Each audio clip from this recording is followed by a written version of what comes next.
Welcome everyone in my Hindi class. मैंने अपनी previous video में आपको समास के बारे में बताया था। समास की डेफिनेशन, समस्त पद क्या है, पूर्व पद क्या है, उत्तर पद क्या है। आज मैं आपको समास के भेद के बारे में बताऊंगी। समास के 6 भेद होते हैं। पहला है तत्पुरुष, द्वंद्व, अव्ययीभाव, बहुव्रीहि, कर्मधारय एंड द्विगु समास। बहुत सारे विद्वान ऐसे हैं जो समास के 4 पद मानते हैं, क्योंकि वो जो कर्मधारय और द्विगु समास है उसे तत्पुरुष समास का ही उपभेद मानते हैं। लेकिन यहाँ पर मैंने 6 समास आपको डिफाइन कर रही हूँ।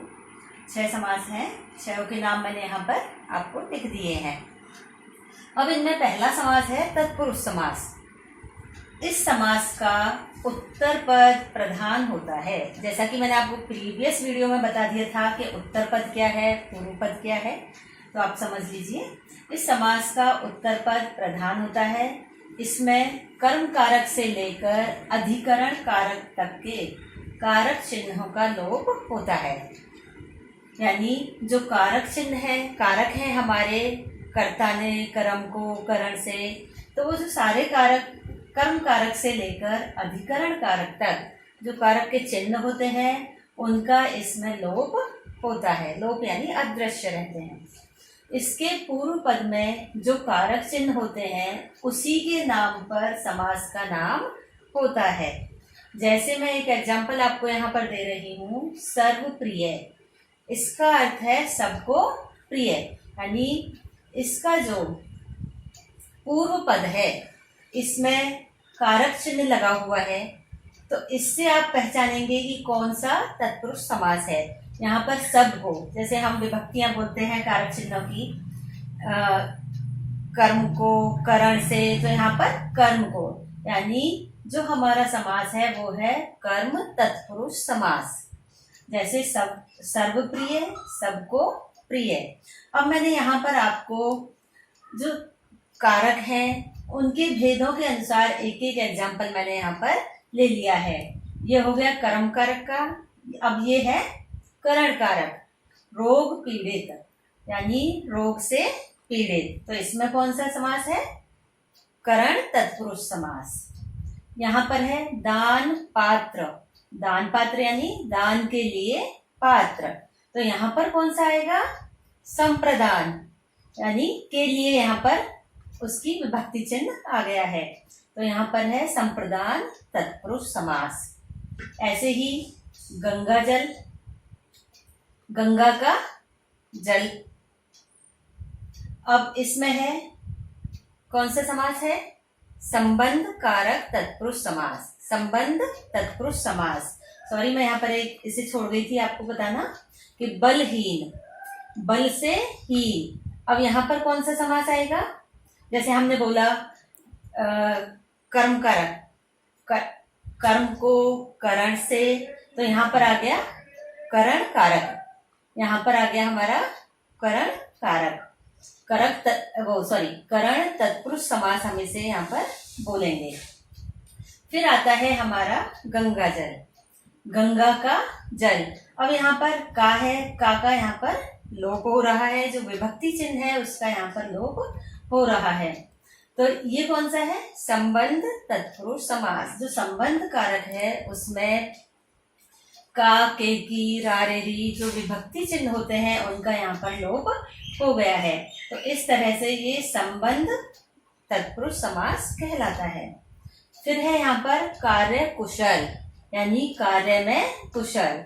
तो जो कारक की जो विभक्तियां हैं यहाँ पर आएगी अधिकरण कारक, यानी अधिकरण जो कारक है उसके चिन्ह होते हैं में, पे, पर, यानी यहाँ पर में आ गया कार्य में कुशल, तो ये है अधिकरण तत्पुरुष समास। अब इसके बाद ये हमारे सारे तत्पुरुष समास के मैंने सारे भेदों का एक एक एग्जाम्पल यहाँ पे आपको दे दिया है। इसके लिए आपको पहले जो हमारे कारक चिन्ह है उनका ज्ञान होना जरूरी है, जिससे आप उसे पहचान सकें। अब बारी आती है द्वंद्व समास की। इस समास में दोनों पद प्रधान होते हैं। प्रधान यानी मुख्य होते हैं। तथा विग्रह करने पर, विग्रह मतलब अलग अलग करने पर, दोनों पदों के बीच और, या, तथा, अथवा जैसे योजक शब्दों का प्रयोग होता है। योजक शब्द यानी जोड़ने वाले शब्द, यानी जो इन दोनों पदों को कनेक्ट करते हैं। जैसे राधा कृष्ण, यहाँ पर राधा और कृष्ण यानी जो और है उसका यहाँ पर लोप हो गया है।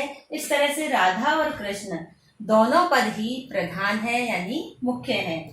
अब दूसरा एग्जांपल मैंने दिया है 2 4, 2 या 4। इस तरह से जो ये शब्द हैं इनका यहाँ पर योजक शब्द के रूप में इनको प्रयोग में लिया जाता है द्वंद्व समास में। फिर बारी आती है अव्यय भाव समास की। इस समास में पहला पद अव्यय होता है, इसमें प्रथम पद प्रधान होता है। अव्यय का मतलब होता है यानी ऐसे पद जो विभक्ति, कारक, लिंग, वचन इनका इन पर कोई भी प्रभाव नहीं पड़ता है, ये एज इट इज रहते हैं। अब जैसे यहाँ पर देखिए एग्जाम्पल में मैंने लिया है आजीवन, यानी मैंने आपको यहाँ पर कहा कि इस समास में पहला पद अव्यय होता है। अब इसका पहला पद है आ, तो जो पहला पद है वो ही यहाँ पर प्रधान होता है यानी मुख्य होता है, क्योंकि इस समास का नाम है अव्ययी भाव समास। ये पहला पद अव्यय है। अब आजीवन यानी जीवन पर्यंत। दूसरा एग्जाम्पल मैंने लिया है निडर, यानी डर रहित, यानी जिसको डर नहीं है, तो निडर।